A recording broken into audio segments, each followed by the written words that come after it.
You've had bitter experiences, and it could have made you a bitter person also. Because of the kind of experiences I've had, you can't do this, you can't do that, you can't wear this, you can't wear that. I have always been intimidated by people, situations. And I hated my skin color. I was constantly compared to my sisters and everybody else who was fair. But this is something that people go through all the time. And not just women, also men. It wouldn't have been the same case if I was a boy. I was somehow convincing him to go through it. My grandfather was like, fuck. Always listen to your body. It will tell you what is it that it's wrong with you. Show your baby biceps. 50-50 biceps. I had this one stupid boy I was dating at that point of time. And that stupid boy was also following me wherever I went because apparently he was in love. Are you still in love? So coming from a conservative family to turn out like this. In a good way, guys. Yeah. My mother, even now, when she looks at me, she takes like at least good 5 to 10 seconds to digest the fact that I birthed this girl, you know? Because that's not how we were raised, you know? We were raised in a very, as she said, at a conservative place. Yeah. We were taught about religion, we were taught about society, we were taught about pleasing other people. You can't do this, you can't do that, you can't wear this, you can't wear that. I remember this one time she was like, just learn ABC, you know, alphabets enough for your kids to learn. And now I'm here yapping my way out and making money through it. Do you think that's what made you like a feminist or made you feel like... It's very weird though, because we didn't have exposure whatsoever. But then I think I started questioning a little things, okay? So when my cousins who were younger to me, were boys, would come to the house, they would just sit and be like, get me water, get water for them, get this. I'm like, you know the kitchen. You can literally just walk in and get the water. Or my dad just blatantly sitting there and being like, yeah, just do this. I'm like, it's not hard, you know? Like one of the things I always question is, do we even know what is my mother's favorite dish? Like, do we ever know that? She knows everyone's. I know. She likes this fish curry made out of tomato and tamarind, and that's her favorite thing. But again, you barely ask your mothers, what's your favorite thing? What's your favorite dish? What's your favorite food? And I realize, and she's someone who's a giver big time. And I feel like the quality I have in me of giving and people pleasing comes from her. But how did the transition happen from Coorg to Bangalore, and now you are doing what you're doing? It was a whole plan. So I took a distinction in class 10th and I was like, I want to take science. So I took science and so started doing my research, and I realized that every other course is in Coorg, by the way. But biotechnology and genetics, you did not. So what I did was I was like, I want to do this course. And my parents are like, what do you mean? You know, you're 16, take something here, get education, we'll find somebody by then, get engaged by 18, get married. I don't understand why you're doing this. But I knew for a fact that if I had to get out of that place, I need to find something that is not available in Coorg. So I somehow convinced them. So when I came to Bangalore, my education was on loan. My hostel was also on loan. My mess fee was what I was figuring it out. But then I started working. I started working as, I used to give out pamphlets in malls and things like that. And then I used to see these promoters in these events, and I asked them how much they make. So I started promoting these events, things like that. And then I used to see these people holding microphones and talking. It's like, how much do you make? And he's like, it depends. The starting is 2,000. And my mess fee veg was 2,000. So I was like, okay, so if I get into emceeing and if I get 2,000 rupees, I will be able to like pay off my mess fee and I don't have to worry about this. So I started emceeing like that. I also was in fashion shows and things of that sort, and people would always compliment me, you know, I like your skin color, I like how you look and things of that sort. And so it felt like, okay, am I beautiful too? So I started looking at that way. I'm like, am I just putting a lot of pressure on myself saying that I am not, that this is how I feel? Yeah. So yeah, I started walking ramps. I started feeling comfortable in my own skin. So my whole idea is, if you can't change about it, why worry about it? I mean, I personally think it's very inspiring. Yeah, I think it's also very like empowering for when you talk like this, women, they hear this out. It's very empowering for them. My mother had a very rough marriage. It took her 25 years to get out of that marriage. And she gave him like way too many chances, which, you know, we all know right now that she shouldn't have. I always tell women, just put yourself in that position and just see that if you did the exact same thing, would your man give you a chance? Exactly. You've had bitter experiences, I mean, and good experiences through your childhood, and it could have made you a bitter person also. But you've turned out to be such a positive, you know, self-confident person. Fitness really gave me that confidence. And I say that all the time. Like, I have always been intimidated by people, situations. Also the fact that, oh, you know, I'm so short, I'm so petite, I'm not so, you know, like I haven't studied enough. Yeah. But everything changed when I started, getting into the field of Field of fitness very fitness. deeply, then It looks- so it I looks don't like think it that's too. the same for you. No, but for you, I'll tell you, because in that particular forum, we were women of different places coming from different things. And you were with the fitness, and Pearly was for something else. I was there for something else. There was another woman, right? And the question that was directed to you were mostly fitness as well. But as I said, you're somebody who's very calm and composed and collected to a point. To how much ever I know you, you know exactly how much to answer, what to say, what not to say. You know your things, like, you're not confused about yourself and things of that sort. And which takes a lot of journey to come along, as you said. Yeah. It's a battle in your own way. But for you, fitness was the route that worked out for you. Yeah, and which is why I also admire the fact that at such a young age, going through what you have, you've emerged to be so confident, so beautiful, and you're already doing so well. But now I want to talk about the one thing that you said when you walked into the gym, right? I don't know how long you've been working out, Right. but I gonna be remember when you close came to into a year. Third Space and you said, this is a non-intimidating place. Yeah. And I wouldn't imagine you being intimidated going into a gym.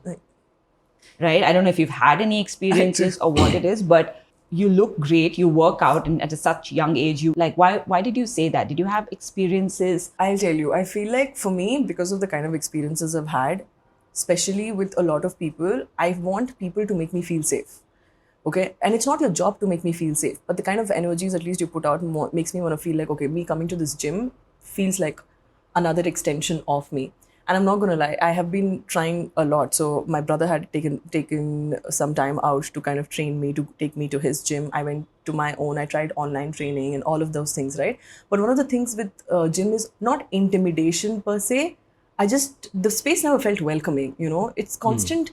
People are just not happy. There's this feel like I'm not good enough. I'm like, like imagine you're there to feel good and you're constantly at a way of like, no, my muscles are not growing in this way. You see the frustration, the way they throw the dumbbell for that matter. They're just not okay. They're constantly looking at themselves in the mirror, which is fine. I'm not saying don't look at yourself in the mirror, but not in a way where you're admiring yourself, but in a way where it's like, it's constant. And every other person I've seen into fitness that I know, they do talk about it with a lot of love, but constantly with an emptiness also that, yeah, I love this, but if I get that, maybe that's my goal. Like, it's never enough. You're not enjoying the process of working out, but you're constantly chasing a goal. And then once you reach there, that's not even the goal you want anymore. Yeah. You want something else. I think that's probably because the fitness industry has been built on comparison. You compare yourself to another person. How much are you lifting? Or you compare yourself, you do those before and afters and those transformations over 12 weeks and, things like that, which in reality does not matter. Because, we work out more for the mind than the body. Right? Of course, you transform, you build muscles, you lose fat, and that's great. That's healthy. But the way fitness industry has sold itself over so many years is this. Yeah. And what you're saying totally makes sense. That's what. So when I walked into my third space, I saw people laughing, having fun and doing things at their own pace, which I did not see at a lot of other gyms. They constantly were just like either pushing up, they're huffing and they're puffing.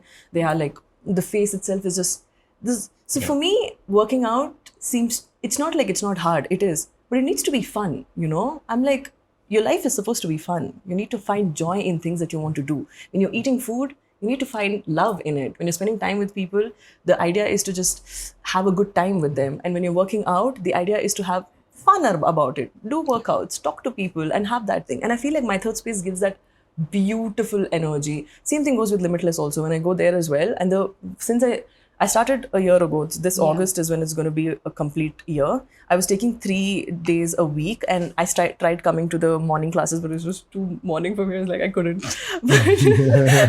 But what I realized is I started enjoying it so much that I wanted to make it regular. And I remember reaching out to my trainer and I was like, let me know your availability, and I will change my timing according to you.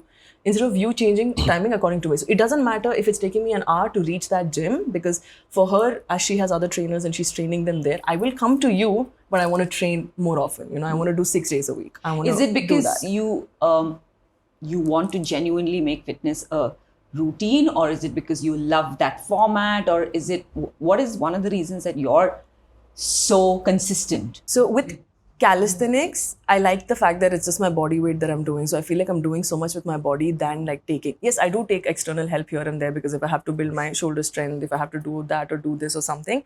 But in the meantime, I think now with fitness, I've created a very, very positive space. Let that be Sharanya for that matter, let that be you for that matter. I don't have people competing with me and saying, oh, I have this or I have that, or no. It's a very space of like, oh, you've come here. Did you eat? Did you do that? It's not conversation about that or this. I'll tell you what makes me obsessed with it. In my shittiest days, if I go to the gym and if I work out and I come back, I actually feel better. So I've had a lot of them telling me, like one of my best friends, Kutapa, he keeps telling me to work out. And he's been working out since a long time as well. But he also has this obsession of like needs to look in a certain way or something. But he kept telling me this one thing, your mind actually feels lighter. Like your anxiety, like I understand you seek therapy, you do that, you do this, but a lot of things can be internally controlled. And one of them is actually actively going to things like this as well. And there's a massive shift of my calmness that I see once I hit the gym. My mind is calm. I'm happy once I come back. The whole idea of me feels good. So even if I've had a shittier day in the morning where I did not feel good, once I hit the gym, I feel like something is sorted. Yeah, and she's also someone who loves to, I think you explore different formats, right? Like she'll swim, she'll calisthenics. We should talk about swimming. I love to swim now. I'm trying to push her to try it out. You should. For me, calisthenics is also because I think the skills is what keeps me going. I love the idea of like doing a skin the cat or doing a handstand or doing a headstand. It's so much harder. Calisthenics is like after those basic movements, I know, it's something just about it so just hard. makes Show me your really baby happy. biceps. Kitty biceps. Okay, let me just switch gears a little bit. Now you love exercising. You said it makes you happy and positive and everything, but you also travel a lot. And when people travel so much, their routine just goes off, and you do a lot of international travel. So there's jet lag, and you're also traveling solo. So you're the person who's doing everything for yourself. How do you manage your exercise and nutrition while you're traveling? Okay, I'm not gonna lie, it does become really bad. So what I've started doing is I carry all the Indian spices with me. And I book an Airbnb because I'm like, I love places and I explore all of their local dishes. But there are times when I'm like, I want to eat Indian food. But I also realize that when it comes to food habits, especially in places, it is quite healthy compared to, what I would expect. I just need to be very smart about what I'm doing. But I also have my cheat days and things like that. Now, here's where I can't do workouts, because what I've realized is every time I've done home workouts, I just can't do it. I just can't. I need a space that pushes me to do that. So that's a gym for me. So what I try here is to do movements. I walk. Awesome. I walk, I do a little bit of stretching in whatever ways I can. I don't force myself whatsoever. But another thing is food. A lot of times I'm just so not hungry that I literally survive off one meal, and I lose a lot of weight during travels than I gain. And my suitcases are humongous. Every single time I have really good biceps when I come back because I'm carrying extremely huge... that's functional. Fun. I'm carrying it up, I'm carrying it down. I have so many videos of me struggling to carry luggages, but I always have things of that sort. This is where I'm figuring it out, and that's what I was talking to Shway as well. So I was figuring out protein for that matter. How is it that I can be a little bit more active? Sharanya sends me a few workouts that's easy for me. So I'm like, let me internally, at least if not every day, let me at least do 3 days a week. The other days, I do movements, let me hit 10K steps, or do I some kind of movements that I have. So what I do is, if I'm working out, the idea of hitting 10K steps is not for me as much. But if I'm not working out, I make sure I'm hitting 10K steps. There's some movement, I stand for some period of time, doing something that's going on. So consciously right now, I feel like I'm way more aware of what I want to do with my body than it's not. So every time I eat, I'm just like, is this good? This is not good. I've been craving sugar for, I don't know what joy. Then I checked, I'm ovulating. So I was like, makes sense. It's okay, Yeah. I don't have a man, so I might as well just eat desserts. So it's crazy though, because I keep checking my cycle. I barely am someone who's aware of it. And then I realize I understand, okay, you know what? Not because I want to feel low, but I need to understand my body. I know you're your everything is online, your life is online, your work is online, and you said you wanted to do a detox and you wanted to shut down completely, delete Instagram, and then just go all in and do pottery and eat and cook. And how is that? So I'm a sucker for new experiences. So tomorrow, if you tell me, Rida, I have a workshop in my third space which is about gymnastics, I'll come to try it out. Or we have a cooking workshop, I'll come and try it out. or you say, let's say we have a karate or a anything. I like the idea of trying new things, and then I decide if I like it or not. That's how. But then it's also if those skills are helping me or not. The reason I learned how to ride a scooty is just because I was like, if I'm traveling, I don't know how to drive a car, I at least learn how to drive a scooty. And with swimming, I hated the idea of every other person jumping in the water, and I could not do it. I'm like, I don't want to be this person. I want to learn how to swim. Not like I'm perfect at it, but I'm like, at least let me do the basics. And even with calisthenics or fitness for that matter, I was just not feeling. Not that everyone would be like, oh, you're so skinny, you're nice. I'm like, no, but something about my body doesn't feel right. I don't feel good, even though genetically I am built skinny. That's how my parents are. I'm tall, skinny, and everything. But something just did not fit right with me. Strong, yeah. And I love pottery because pottery is a very patience-driven activity. You're very calm. Because you don't have the time to check your phone. You don't have the time to check about whatever you need to build it in that way. You're playing with clay. It's a soft material. You're trying to build something out of it. You move here and there. It just goes. So there's something called centering in a wheel that it's taught. And that's one of the ways that I kept learning. It teaches you to center yourself. You have to be calm by yourself to be able to center that clay to stick, because what happens is it keeps moving. So if you don't come close to it and center it and keep it there, and then if you close your hand and then the wheel is moving, it's a lot of body work that you don't even realize that it goes with it, right? And then you slowly get out, and then you're building a lot. So it's calmness, patience, a lot of body work and your mind work that needs to go with it. You dissociate from everything. And it was not a break. I knew I wanted to do it. So when I did take a break, it just felt nice. I was not checking Instagram. I did not care about what was happening on the internet. I did not have a FOMO. I didn't want to post anything. I was just shooting content because I wanted to obviously talk about the space and how it helped me and changed me, sort of thingy. And they all were from different different walks of life. One was 55 from the US, another one's 41 from Palestine, another one was... So all of these people were from different walks of life, sharing their own journeys, picking up different things. And one of them I connected with quite often, and the way she views world was very different. And she said this thing, she's like, listen to your body. She said that. Always listen to your body. It will tell you what is it that it's wrong with you. And I remember I reached out to you about the protein powder. Once she said that, I went back and I was like, why am I not able to fall asleep? What about it is? So I went tracing back to the times, every single time I took that protein powder, and how I was not able to sleep that night, and how I would not take that protein powder and I was able to sleep that night. So it's like, always listen to your body. If you're stressed, if you're anxious, if you're having something, you're not able to sleep, go back, trace back. Calm and center yourself to know what is it that you did to your body that it's doing this to you, because your body speaks to you. I mean, you spoke about protein, and I know you're very conscious about how you eat, right? Now and I am. It's amazing to see at how you eat at 26, because I didn't eat like the way you did at 26. But yeah, like one of the last questions, right? How are you so particular about your food, and how do you manage? Because you flawlessly do it, and you cook your own meals also most times. Nutrition is something I'm learning right now. It's also very hard for me though. You can't tell me take this and take that in the gram. I don't understand that. So for me, before I started taking external protein supplements, I used to try to rely on as much as natural protein that I could get, either eggs or chicken or anything that worked well for me, beans or nuts and everything.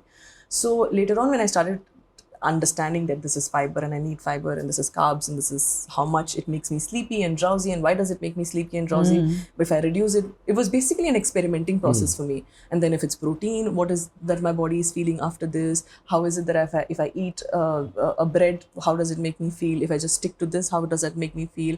If I don't drink water, how does that make me feel? So it was basically me eating food and just experimenting with my body to see how it's been working. Yes. I used to cook my meal quite often, but now it's become extremely tedious for me. And that's when I took a subscription from Kenko, and it has been going quite well, because they were very sweet. They got on a call, they understood what my requirements were, understood what is the veggies that I like, what is it that I would eat, and mix and match and things of that sort. But otherwise, I try, either I'll have boiled beans and make salads here and there. In the meantime, I make sure that there's some eggs that I'm eating with things here and there, maybe carrots or beetroots that I'll cut and keep, so I'm eating something, nuts are there.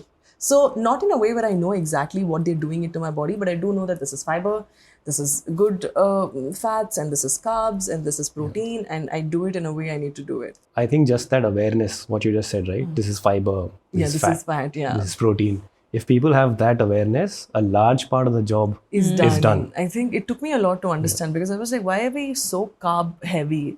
But then I was like, okay, rice is carb. This is Yeah. what it does. But you need carb, Exactly. but to what extent do you need carb? Or if you're doing this particular workout and this is the strength that you need, what in this is going to help you do this or that? But I'm not going to lie, external help from protein has helped quite a lot for me. I just have one question, mainly like a message for our viewers and audience. You spoke about something in the beginning that you didn't feel pretty about yourself and you didn't feel confident about yourself, and here you are. So you've obviously done a mental transformation. But this is something that people go through a lot, all the time, and not just women, also men. They're always compared with their cousins. Yes. I was a skinny kid. I was always compared with people and made fun of. So it's not just women, it's also for men. How did you just come out of it? What was that mental switch that you made, or anything else, any message that you have for people from that lens? I think one of the things I've realized is one of the strength that it gives me right now is also the financial independence. People don't talk more about the power money brings, okay? Financial health. Yes. It's all like, oh, money does not bring happiness. Okay, give me your money then. It doesn't make you happy? Give it to me. Yeah. So it does, because what happens is it puts you in spaces, it gives you opportunity, and it pushes you to do and feel better in ways that you could never do that. So one, I would start by saying financial health, financial independence, something. Yeah. You need to know your money, where it's coming from, where it's going, how much you're saving for yourself, where you're investing, like know about that, one. And second, you're living for yourself. Nobody's living that for you. So no matter how much you sit here and compare it to yourself, the other person is not getting affected by it. You're getting affected by it. It's not going to change. They're living their life. They're doing what they want to. And the only way that you can consciously know is to consciously work on yourself. Me saying this is not going to change. It's an experience you do. It's understanding that this is where I am. This is what I need to do.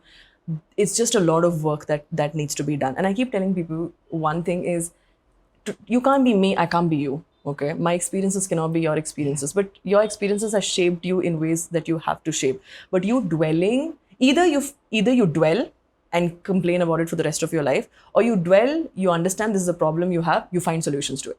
You figure it out. You understand, I'm not feeling good. What about it can be fixed? This is not happening for me. Okay, worst come to worst. I don't like my nose. You have money? Get plastic surgery. You don't have money? What can you do about it? Accept. Deal with it. That's how life is. Not everyone gets everything, but you can always find joy even in your lows. Sometimes in the worst of your lows, you can just be like, I can breathe. I can walk. I can eat. I can talk. I can see. That's your biggest blessings. Yeah. And then you figure out, with all of these that I have, and now that I have these, let's say, set of insecurities or things are not working out, but at least this is sorted. Correct. So, yeah. And I think that is the biggest form of self-love and self-care. Yeah. So I think it's super inspiring for me to just listen to the that. Gen Z. But that's what I like about the Gen Z though. I think Gen Z and the Gen Alpha is practically kind of have figured out. It's too much for us now. We kind of have to humble us down, be like, guys, the world does not revolve around you. But I feel like it'll still make a full circle sort of situation. But I feel like Gen Zs are someone who understand their emotions better. Okay, the most Gen Zs that I have met, they're going through roller coaster with their emotions. Yeah, I literally see seasonal depression. But that's because it's too much that's happening and too much awareness that's going around that you're just like, should I do this? Should I do that? Should I be here? Should I be that? Anxiety is trending, so probably I should be there. Main character is trending, so maybe I should be there. Everyone's in self-love, so maybe I should be there. No, you need to center yourself to know what elements of each of these things work for you. Exactly. In what quantity, to what degree.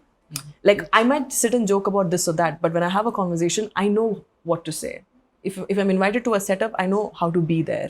So you need to have that awareness. So you can't be like, I am like this and this is what I'm going to be everywhere. No, it doesn't happen like that. Yeah. But yeah, you're right. It's a very roller coaster emotions of a lot of Gen Zs that goes around. It was so lovely talking to you. Thank you for having me. Thank you for making the time. Yeah, exactly. For sure, anything. I'm glad we got to do this because so much, I've known you, but I still don't know you. Now I feel like, oh my God, you really are inspiring, Rida, Tharana. Thank you, baby. Thank you. I try.